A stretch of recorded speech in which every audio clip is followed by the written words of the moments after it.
BNP এবং জামায়াত যে দলগুলো আছে অথবা এক্সিস্টিং পলিটিক্যাল পার্টি, তারা কিন্তু জুলাই সনদের যে লিগ্যাল অ্যাসপেক্টটা সেই জায়গাতে এক্সিকিউশন লেভেলে তারা আসতেছে না। ফলে তো তারাদের কারণে নির্বাচনটা ডিলে হচ্ছে।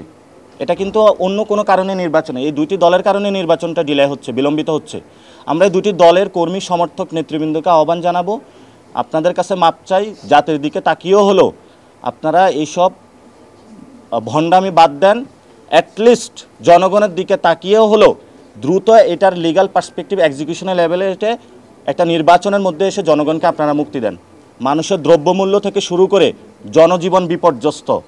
আমাদের জিওপলিটিক্যাল জায়গা থেকে ইন্টারন্যাশনাল ফোরামে আমাদের বাংলাদেশ বিভিন্ন এখন সংকটের জায়গা রয়েছে।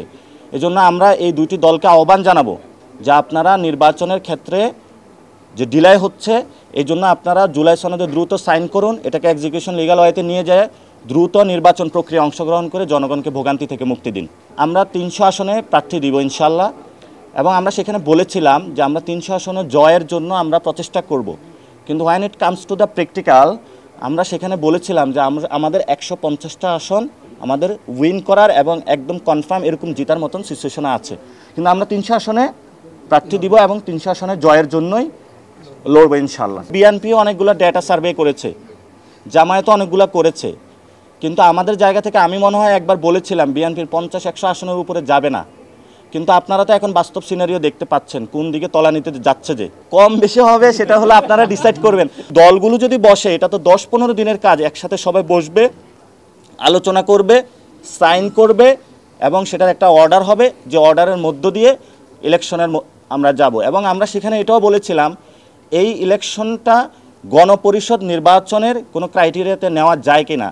তাহলে ইলেকশন হলো, ইলেকশন হওয়ার পরে তারা একটা কমিটি গঠন করে দিল একটি নতুন সংবিধানের জন্য, আর যারা ওই লেজিসলেটিভ অ্যাসেম্বলিতে থাকলো তারা অ্যাক্টিভ মেম্বার হিসাবে হলো, পার্লামেন্ট দেশকে রান করে নিয়ে গেল। পরবর্তীতে যখন সংবিধানটা চলে আসলো, এই পার্লামেন্টও ওই সংবিধান অনুযায়ী 5 বছর তাদের কন্টিনিউ করলো।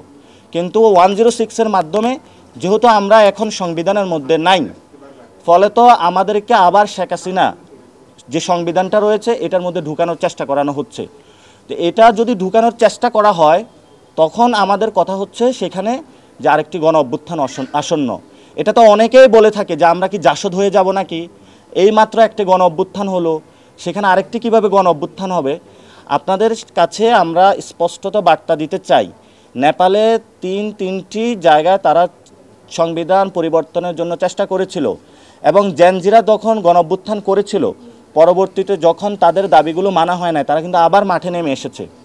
কিন্তু বাংলাদেশের যে পলিটিক্যাল পার্টিগুলো রয়েছে, যারা সাংবাদিক ভাইরা রয়েছেন, সকল মানুষকে আমরা আহ্বান জানাবো, আমরা গণতান্ত্রিক প্রক্রিয়া যেতে চাই, আমরা বাংলাদেশে আর কোনো রক্তপাত দেখতে চাই না।